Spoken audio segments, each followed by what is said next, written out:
सुप्रभात प्यारे छात्रों। हिंदी की हमारी इस कक्षा में अभी तक हमने व्याकरण के 3-4 अध्ययन बिंदु और देखे, संज्ञा के विकारी तत्व देखे। मुझे यकीन है कि आपने उनको अपनी किताब में पढ़ा होगा, उनसे संबंधित अभ्यास भी आपने किया होगा। अब आज मैं एक बार फिर भाषामणि का एक पाठ ले रही हूँ और पाठ कविता के रूप में है। अभी तक हमने एक कविता पहले पढ़ चुके हैं और अब एक उसके बाद जो हमने कहानी और लेख पढ़े हैं, उसके बाद एक और प्यारी सी कविता हमारे सामने है, अदृश्य हाथ। अदृश्य हाथ यानी ऐसे हाथ जो हमें दिखाई न दे, ये तो है इसका शाब्दिक अर्थ। वरना अगर हम सोचने चाहें कि अदृश्य हाथ यानी ऐसे हाथ जो हमारे सहायता के लिए, हमारी प्रगति के लिए हमारे साथ हों, जो भले ही हमें प्रत्यक्ष रूप से दिखे न दिखे, हमारे सपोर्ट पर, हमारी सहायता के लिए वो हमेशा हमारे साथ खड़े रहें। एक बहुत ही अच्छी कविता है जिसके लेखक आप लोगों को सुनकर आश्चर्य होगा कि डॉक्टर APJ अब्दुल कलाम हैं। APJ अब्दुल कलाम आप सबको पता है कि कौन थे। हमारे देश के राष्ट्रपति रहे हैं, मिसाइल मैन के नाम से वो जाने जाते हैं और भारत की प्रगति में उन्होंने बहुत योगदान दिया है। वो हमारे राष्ट्रपति होने से पहले एक साइंटिस्ट थे और मिसाइल्स के उन्होंने आविष्कार किए हैं। इसी तरीके की जब मिसाइल उन्होंने अग्नि नाम से बनाई और उसका प्रक्षेपण हुआ, तो उस समय जो उनके विचार थे, वो विचार उन्होंने कविता के माध्यम से हमारे सामने रखे हैं। इस कविता का अगर मैं सार रूप आप लोगों को बताना चाहूँ तो वो ये है कि जब अग्नि मिसाइल का प्रक्षेपण किया गया और उसके बाद वो बंगाल की खाड़ी में जब उतरी मिसाइल, तो उस समय का वर्णन किया है जिसके पीछे डॉक्टर APJ अब्दुल कलाम हमको समझाना चाहते हैं कि ये एक ऐसी उपलब्धि थी जिससे पूरा विश्व अचंभित था और हमारा भारत एक नई ऊंचाई को छू रहा था इस एक आविष्कार की वजह से। तो उसका आविष्कार कैसे हुआ, उसके पीछे योगदान किसका था, मिसाइल मैन हमको ये समझा रहे हैं। साथ ही वह हमारे जीवन के लिए जो ज़रूरी चीज़ें हैं, इस कविता के माध्यम से वो बता रहे हैं कि जीवन में हमारे लक्ष्य को पाने के लिए जो सबसे ज़रूरी है वो है त्याग, लगन, परिश्रम और लक्ष्य की ओर निरंतर प्रयत्नशील रहना, लक्ष्य की ओर बढ़ते रहना, परिवार के सदस्यों का अपने लक्ष्य को प्राप्त करने में सहयोग देना। अपने लक्ष्य को हम प्राप्त कर पाएंगे, इसके लिए एक आशा और विश्वास को हमारे अंदर बनाए रखना तथा किसी भी विकास के लिए स्त्री और पुरुष दोनों ही बराबर के भागीदार होते हैं। किसी एक की अनुपस्थिति में या किसी एक का साथ न मिल पाने पर हमारे लक्ष्य में बाधाएं उपस्थित होती हैं और लक्ष्य को प्राप्त करने में कहीं एक असंभव बात भी शामिल हो जाती है। इसलिए कुछ चीज़ें उन्होंने अपनी कविताएं में शामिल की है। वह ये बताना चाहते हैं कि अग्नि का जो निर्माण है बड़ी ही कठिन परिश्रम से और इंजीनियर और वैज्ञानिकों के परिश्रम से, उनकी लगन से, उनके परिवार के लोगों की और घर की स्त्रियों के सहयोग के कारण हो पाया है। तो इसी के आगे हम अपना कविता शुरू कर रहे हैं। बहुत दूर बंगाल की खाड़ी में, जहाँ समुद्र गहरा और ऊंची लहरें हैं, अग्नि उतरती है गौरव और प्रकाश के साथ, आह्वान करने राष्ट्र का इस अर्जित शक्ति से। अब कवि कह रहे हैं कि जब हमारे देश में अग्नि मिसाइल का प्रक्षेपण हुआ तो हमारे देश में एक नई शक्ति, एक ऊर्जा का संचार हो गया। हम लोगों ने उस एक मिसाइल प्रक्षेपण से अर्जित की यानी हमने उसको प्राप्त किया है। आह्वान यानी बुलाना, आह्वान का अर्थ क्या है? बुलाना। और अर्जित का अर्थ क्या है? उसको हमने प्राप्त किया है। तो अग्नि मिसाइल के प्रक्षेपण से हमने एक नई शक्ति को अर्जित किया है। ठीक है, जहाँ समुद्र गहरा और ऊंची लहरें हैं। प्रक्षेपण के बाद जब बंगाल की खाड़ी में उस समुद्र में जब मिसाइल उतरती है तो अग्नि किसके साथ उतरती है?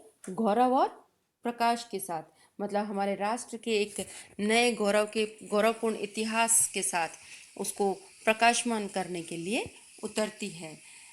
आह्वान करने राष्ट्र का इस अर्जित शक्ति से, मतलब उसने राष्ट्र की शक्ति को आह्वान किया है समस्त देशों के सामने, पूरे विश्व के सामने राष्ट्र की शक्ति को प्राप्त करके अपनी राष्ट्र की शक्ति को बुलाया है और उसे प्राप्त भी किया है। ठीक है, सराह रहा इस उपलब्धि को अचंभित विश्व। जल में अग्नि को घेरा समुद्री जीवों ने उत्सुकता से पूछा उसका मूल स्रोत। अग्नि ने बनाया, तुम्हें किसने दिया आकार। अब कवि कल्पना कर रहा है और कल्पना करते करते कवि बता रहा है कि जब अग्नि मिसाइल के प्रक्षेपण से जब वह बंगाल की खाड़ी में उतरती है तो चारों ओर समुद्री जीव उसे एकत्र आसपास इकट्ठे हो जाते हैं और वो उसके निर्माण के बारे में उससे पूछ रहे हैं। ठीक है, सराह रहा इस उपलब्धि को अचंभित विश्व। हमने जो ये उपलब्धि प्राप्त की, ये जो मिसाइल को प्राप्त करके उसका प्रक्षेपण किया है, इस उपलब्धि पर पूरा विश्व हमको सराह रहा है। अचंभित विश्व, अचंभित यानी आश्चर्यचकित, अचंभित यानी आश्चर्यचकित होना। ठीक है, उपलब्धि यानी हमने जो अचीव किया है, हमने जो प्राप्त किया है एक नई चीज को, ठीक है, उसको कहते हैं उपलब्धि।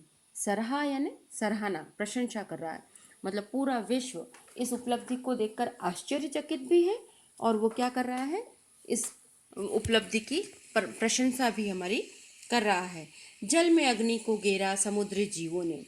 अब जब वो उतरी है तो पूरे विश्व में हमारी इस उपलब्धि को परम रूप से मानकर, मुख्य रूप से मानकर विश्व के जो समस्त देश हैं उसे एक समुद्री जीवों की उपमा दी गई है और उसके बारे में समुद्री जीवों के माध्यम से पूछा जा रहा है कि अग्नि को उन्होंने घेरा है और उस उत्सुकता, यानी उत्सुकता का अर्थ क्या समझ में आता है, यानी एक जिज्ञासा, किसी चीज को बारे में जानने की जिज्ञासा। ठीक है, और उससे समुद्री जीव से पूछ क्या रहे हैं कि तुम्हें किसने बनाया। स्रोत यानी जहाँ से वो निकली है, जहाँ से वो बनी है। तो जी सारे समुद्री जीव उससे पूछ रहे हैं कि अग्नि तुम्हें किसने बनाया है, अग्नि, और किसने तुमको ऐसा आकार दिया है। यानी जो एक अग्नि का निर्माण हुआ है उसके बारे में सारे समुद्री जीव अग्नि से पूछ रहे हैं। इसके पीछे कवि का तात्पर्य यह है कि जब हमने अग्नि मिसाइल का प्रक्षेपण कर लिया, अपनी उपलब्धि हमने प्राप्त कर ली, तो समुद्री जीव को प्रतीक मानकर विश्व के बारे में कवि बोल रहे हैं कि सारे विश्व के जो राष्ट्र हैं वो इसके बारे में जानने को उत्सुक हैं। कौन थे वे, किनका है यह अद्भुत करिश्मा, जागते हुए अपने अतीत में बोली अग्नि। वैज्ञानिकों और अभियांत्रिकों के कठिन परिश्रम ने दिखाया यह दिन आज। जब समुद्री जीवों ने अग्नि से ये बात पूछ ली है, वह उत्सुक हैं उसके निर्माण के बारे में जानने के लिए, तो अब कल्पना के तौर पर कवि मिसाइल के जरिए अपना उत्तर देते हैं कि कौन थे वह, किनका है यह अद्भुत करिश्मा। समुद्री जीव उससे पूछ रहे हैं कि वे कौन थे जिन्होंने यह अद्भुत करिश्मा, अद्भुत यानी जो कि चमत्कार वाला, ठीक है ना, बहुत ही विशेष, स्पेशल जिसको कहा जाए, तो करिश्मा यानी चमत्कार, कि बहुत ही अनोखा जो ये काम किया है, बहुत ही अनोखा जो चमत्कार किसी ने किया, वे कौन थे। झांकते हुए अपने अतीत में बोली अग्नि। अतीत यानी जो समय बीत चुका। आपने अभी हमने काल पढ़े, काल में हमने बताया था जो समय बीता हुआ है उसे हम क्या कहते हैं, भूतकाल या अतीत।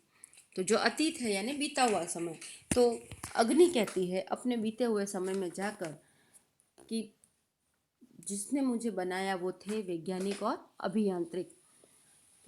अपने अतीत को देखते हुए वह जिसने उसका निर्माण किया है उसके बारे में वह बता रही है कि वैज्ञानिक और अभियांत्रिकों के कठिन परिश्रम ने दिखाया यह दिन आज। वह सभी समुद्री जीवों को अपना उत्तर देती है कि वैज्ञानिक वैज्ञानिक आप लोग बहुत अच्छे से समझते हैं, साइंटिस्ट जिसको कहते हैं, और अभियांत्रिक ये भी आप जानते हैं, शायद नाम पहली बार सुन रहे होंगे। अभियांत्रिक यानी इंजीनियर, जो मशीनों को अच्छे से समझते हैं, मशीनों के बारे में जानकारी रखते हैं, मशीनों का निर्माण करने में योगदान रहते हैं, इंजीनियर्स जिसको हम हमारी भाषा में बोलते हैं। तो वैज्ञानिक और अभियांत्रिकों के कठिन परिश्रम ने दिखाया यह दिन आज। इन दोनों ने मिलकर जो बहुत कठिन परिश्रम किया है उसी का परिणाम है कि आज मैं ये दिन देख पाई हूँ, या आज मेरा राष्ट्र ऐसा दिन देख पाया है, या आप इसे करिश्मे के रूप में देख पाते हैं। उसी के आगे वह वैज्ञानिक और इंजीनियरों के बारे में बता रही है कि उन्होंने किस तरीके से काम किया। चुपचाप जुटे रहे दिन रात, तराशते परखते रहे बार बार, पारखी नजरों से गढ़ते रहे मेरा रूप, पारखी नजरों से गढ़ते रहे रूप मेरा, भूख प्यास नींद को भुलाकर थी उन्हें लक्ष्य पाने की आस। अग्नि कहती है कि वैज्ञानिकों और इंजीनियरों ने बहुत परिश्रम किया और दिन रात इस परिश्रम करते रहे। ये मुझे रूप और आकार देने में वे अपनी भूख प्यास और नींद तक भूल चुके थे। बस लक्ष्य को प्राप्त करने के लिए वे निरंतर एक आशा का दीप अपने मन में जलाकर मेरे निर्माण में लगे रहे। सभी अपने लक्ष्य को पाने के लिए निरंतर प्रयत्न कर रहे थे। लक्ष्य पाने का जोश और समर्पण भाव, अपना हित भूलकर इन सब ने मिलकर दिया मुझे जीवंता, अपना हित भूलकर इन सब ने मिल किया मुझे जीवंत साकार। समुद्री जीव बोले क्या खूब दिया वैज्ञानिकों ने रूप आकार। समुद्री जीव, अग्नि जो है वो अपने निर्माण के लिए बोल रही है कि सारे जो अभियांत्रिक यानी इंजीनियर और वैज्ञानिक यानी साइंटिस्ट दिन रात अपनी भूख प्यास और नींद को भूल गए और एक आशा के साथ निरंतर अपने लक्ष्य को प्राप्ति के लिए लगे रहे। अपने व्यक्तिगत हितों को भूलकर, अपना हित भूलकर यानी उनका जो पर्सनल जीवन था, पर्सनल जो उनकी लाइफ है, उनके पर्सनल जो प्रॉफिट्स या जो भी व्यक्तिगत जीवन उनको बिल्कुल भूल गए, अपने व्यक्तिगत हित को वो भूल गए और पूरे समर्पण के साथ, समर्पण यानी हर तरीके से किसी को समर्पित हो जाना, किसी के प्रति लगन रखना, अपना हर कार्य उसी को समर्पित करते रहना, उसे कहते हैं। ठीक है, तो उन्होंने एक समर्पण भाव रखा, यानी अपने हर एक चीज का त्याग का भाव। समर्पण का अर्थ त्याग होता है कि हर चीज किसी के प्रति त्याग कर देना। तो त्याग का भाव रखकर और अपना हित भूलकर हर समय मुझे बनाने में लगे रहे।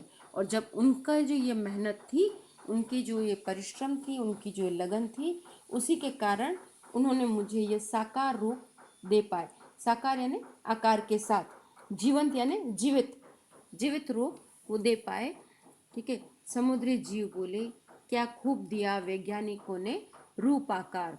समुद्री जीव कह रहे हैं कि वाकई में बहुत ही सुंदर और अच्छा, यानी क्या खूब, जिस ऐसा रूप जिसकी हम प्रशंसा अपने मुंह से न कर पाए, ऐसा रूप वैज्ञानिकों ने तुम्हें दिया है।